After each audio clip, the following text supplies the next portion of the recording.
You see the same thing in criminal behavior. Hardly anyone is a criminal. Yeah. And if you take the fraction of people who are criminals, most of them are like 1-2-time criminals, right? Yep. But there's a professional hardcore group that commit all the crimes. Yep. Well, it's the same thing with sexual assault and sexual harassment. Well, you don't want to confuse the action of some of the men with all of the men. Like, it's really important to get that distinction right, and we're not getting that distinction right at all. Well, that's what I was going to ask you, is that it's critical to differentiate among, first of all, among the offenses, surely. Well, you'd hope so. And among the perpetrators or alleged perpetrators. And yet now the discussion seems to be turning to, to almost an attack on the masculinity of corporations, hierarchies and in companies. And how is it possible that we don't recognize, well, we do, most of us, but there's that minimum at one end, and then there's somebody who's sexually assaulting women, physically raping women? Well, some of it is that there's a concerted effort on the part of the radical postmodern left to erase the distinction between categories of criminal behavior. Categories is all we got. Yeah, but the postmodernists don't like categories. You see, that's if you go way down into the structure of the current culture wars, what you see is that at the very base of it, there's two things that the postmodern neo-Marxists are they're full-scale assaulting. One is categorization, because they believe that the only function of categorization is power. The other one is that there's a war on competence, because if you admit that there are hierarchical structures that are predicated on competence, then you have to grapple with the issue of competence, and you have to grapple with the issue of valid hierarchy. If all hierarchy is power and all power is corrupt and all corrupt power is tyranny, then you can't admit to competence. But the downside, there's a terrible price to be paid for that, because every value system produces a hierarchy. So if you dispense with the hierarchy, you dispense with the value systems. Recently, the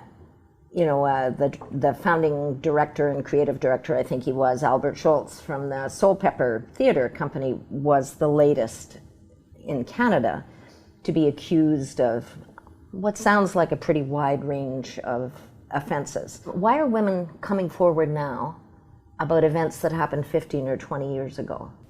Okay, well, let's address that two ways. I mean, there's been an adolescent insistence since the early 60s that sexual behavior can be rule-free. Now, a lot of that was generated as a consequence of the birth control pill, right? Because it was like, that's a biological revolution. All right, all of a sudden women can control their reproductive function in principle. Question one, what does that make women?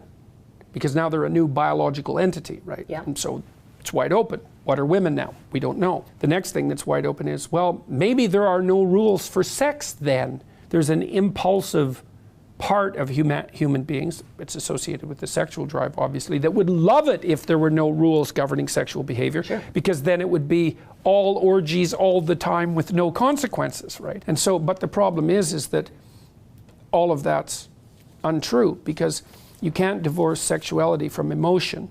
You also can't divorce it from responsibility. You can't divorce it from family. You can't divorce it from respect. You can't divorce it from children. Like, it's so central. You can't divorce it from power.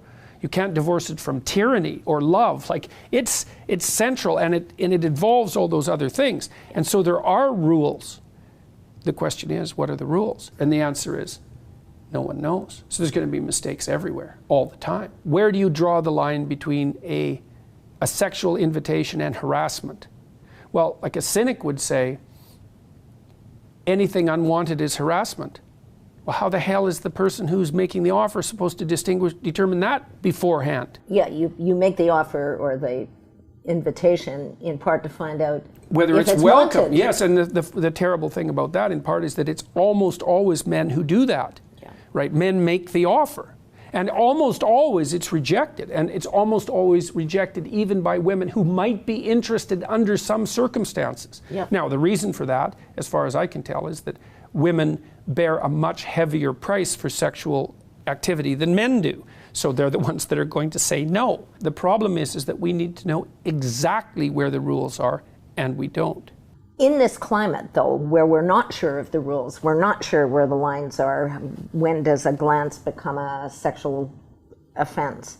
Well, it's a sexual offense right away if it's a microaggression. Tell people what a microaggression is. I think we all hear that now, and we're not really sure what it means. I'm not, anyway. A microaggression is any act, no matter how subtle, that makes the recipient uncomfortable regardless of the intent of the perpetrator. Good grief. Right. Good grief. Yeah, because we're getting away from intent, eh? Yeah. It's all consequence. It's all how it's received. Yes. And and that's being written into the law very rapidly, by the way. So we're moving from a legal system where intent matters to a legal system where consequences matter, which is really the eradication of the legal system. But it doesn't matter because the postmodern radicals who increasingly occupy the law schools believe that Western law is a patriarchal and oppressive tradition, and that undermining it and destroying it by doing things like removing due process and insisting on preponderance of evidence and going for consequence rather than intent, that's fine because all they're doing is tearing down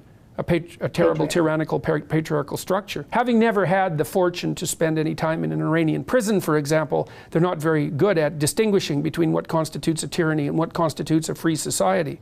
Until we figure all this stuff out, assuming we will at some point, the sexual stuff I'm talking about, can ordinary men and ordinary women continue to work together?